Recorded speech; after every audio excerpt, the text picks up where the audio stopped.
नमस्कार दोस्तों, जय हिंद। आप लोग कैसे हैं?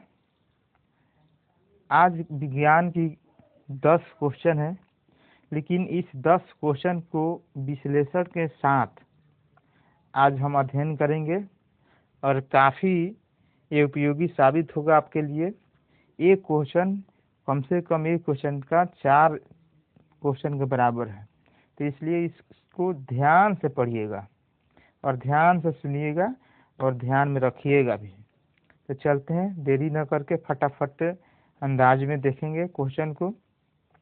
फर्स्ट क्वेश्चन बोल रहा है कि निम्न में किस वैज्ञानिक को 2 बार नोबेल पुरस्कार से सम्मानित किया, और एक बार भौतिकी के लिए और दूसरी बार रसायन शास्त्र के लिए।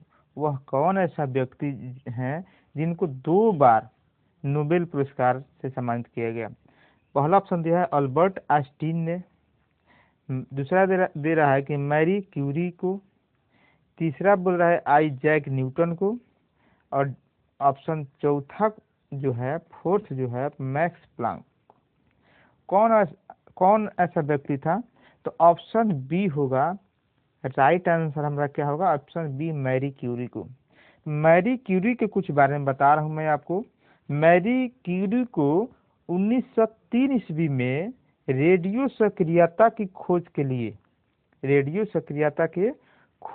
लिए भौतिकी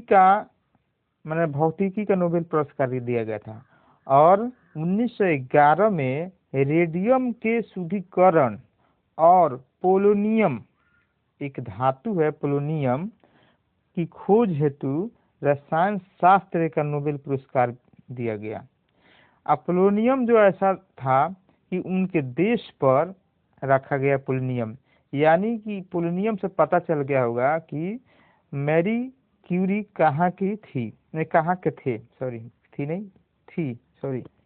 कहाँ की थी। तो मैरी क्यूरी कहाँ की थी? तो पोलैंड की थी।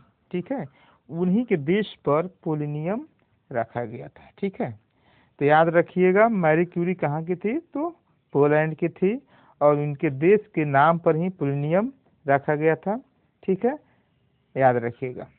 आगे देखते हैं दोस्तों, अगला क्वेश्चन।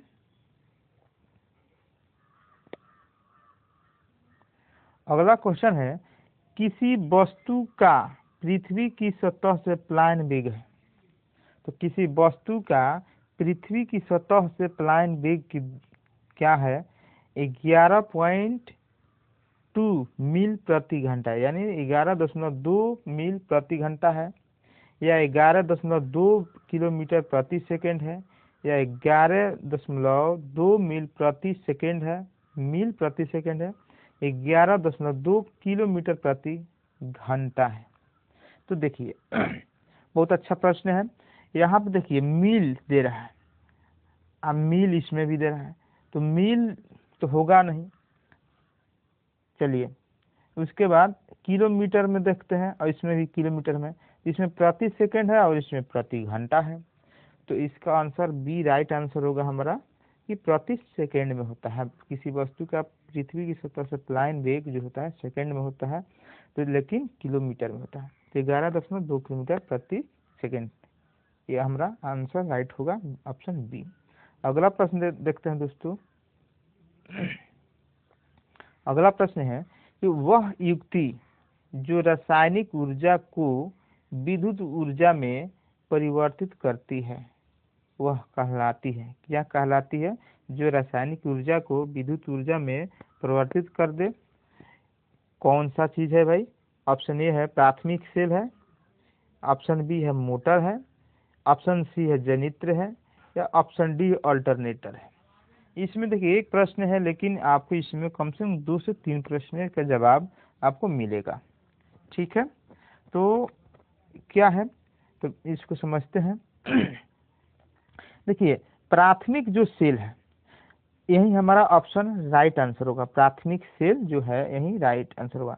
प्राथमिक जो सेल है रासायनिक ऊर्जा को विद्युत ऊर्जा में परिवर्तित करती है। ठीक है, विद्युत सेल द्वारा दृष्ट धारा उत्पन्न होती है। ठीक है, विद्युत सेल द्वारा क्या होता है? दिष्ट धारा उत्पन्न होती है और दिष्ट धारा को इन्वर्टर की सहायता से प्रत्यावर्ती धारा के रूप में परिवर्तित किया जाता है। देखिए दिष्ट धारा पूछ दे कि दिष्ट धारा को किसके द्वारा प्रत्यावर्ती धारा में परिवर्तित किया जाता है, तो इन्वर्टर के द्वारा।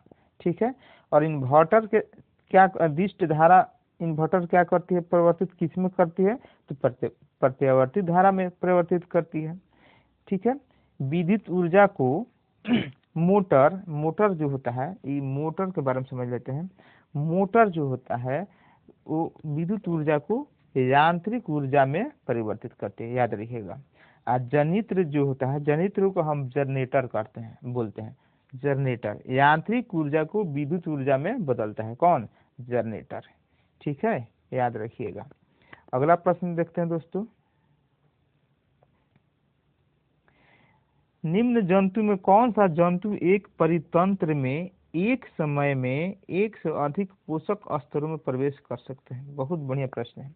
ऑप्शन ए बोल रहा है गौरैया, ऑप्शन बी बोल रहा है शेर, ऑप्शन सी बोल रहा है बकरी, ऑप्शन डी बोल रहा है मेढक। इनमें से कौन होगा? ठीक है, तो गौरैया जो है हमारा ऑप्शन राइट आंसर होगा, गौरैया। इसमें क्या होता है कि एक परितंत्र में से एक समय में एक से अधिक पोषक स्तरों में प्रवेश कर सकता है, कौन, गौरैया। जीव जंतु के बीच खाने के क्रम को आहार श्रृंखला कहते हैं, आप जानते होंगे कि जीव जंतु के बीच जो खाने का क्रम होता है उसको क्या बोलते हैं, आहार श्रृंखला कहते हैं। आहार श्रृंखला से हमेशा क्वेश्चन आया है, आहार श्रृंखला से हमेशा क्वेश्चन आया है। आहार श्रृंखला का क्रम निश्चित होता है, याद रखिएगा। आहार श्रृंखला का जो क्रम होता है वह क्या होता है, निश्चित होता है। जैसे जंगल परितंत्र में आहार श्रृंखला देखते हैं। ठीक है, जैसे घास है तो घास को कौन खाता है, हिरन खाता है। हिरन को कौन खा जाता है, सियार खा जाता है। सियार को कौन खा जाता है, बाघ खा जाता है। एक क्या है, एक क्रम है। जैसे एक और उदाहरण लेते हैं, पेड़, पेड़ को कौन खाता है, खरगोश खाता है। और खरगोश को कौन खा जाता है, लोमड़ी खा जाता है। और लोमड़ी को भी तो कोई खाता है, तो लोमड़ी को शेर खा जाता है। तो ये हमारा एक क्रम होता है आहार श्रृंखला का। ठीक है, तो गौरैया जो है वो एक समय में एक से अधिक पोषक स्तर में प्रवेश कर सकती है। ठीक है, ऑप्शन ए राइट आंसर होगा। अगला प्रश्न देखते हैं दोस्तों,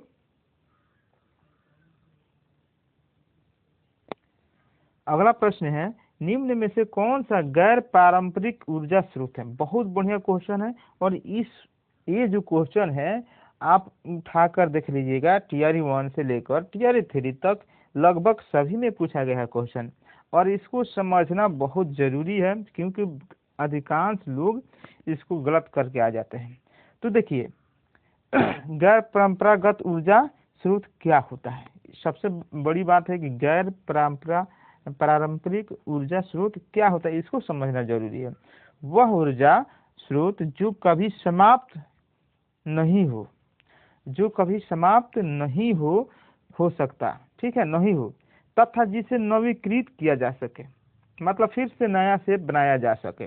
ठीक है, उसको क्या बोलते हैं हम, गैर परंपरागत ऊर्जा स्रोत। ठीक है, जैसे क्या हो सकता है, सौर ऊर्जा। देखते हैं हम लोग सौर ऊर्जा, जो सौर प्लेट होता है हम लोग का, उसको हम लगाते हैं और उससे हम क्या बिजली का काम लेते हैं सौर ऊर्जा से।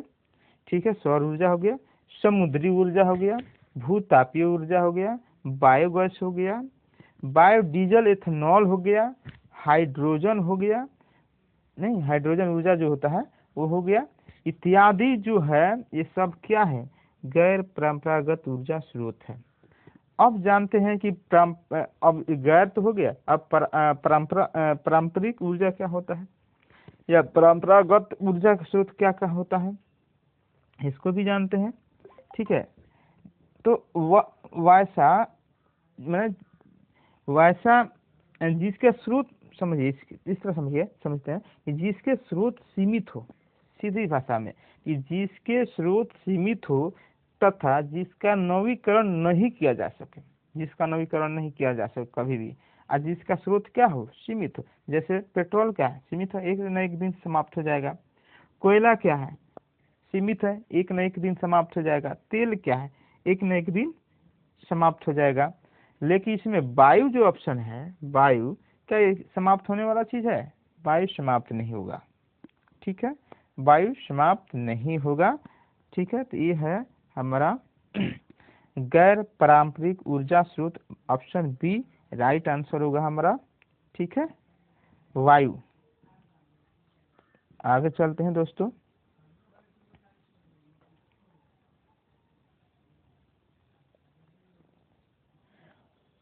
छठा प्रश्न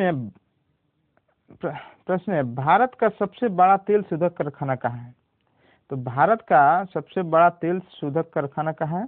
तो सबसे बड़ा तेल शोधक कारखाना जामनगर में, याद रखिएगा। भारत का सबसे बड़ा तेल शोधक कारखाना जामनगर में है।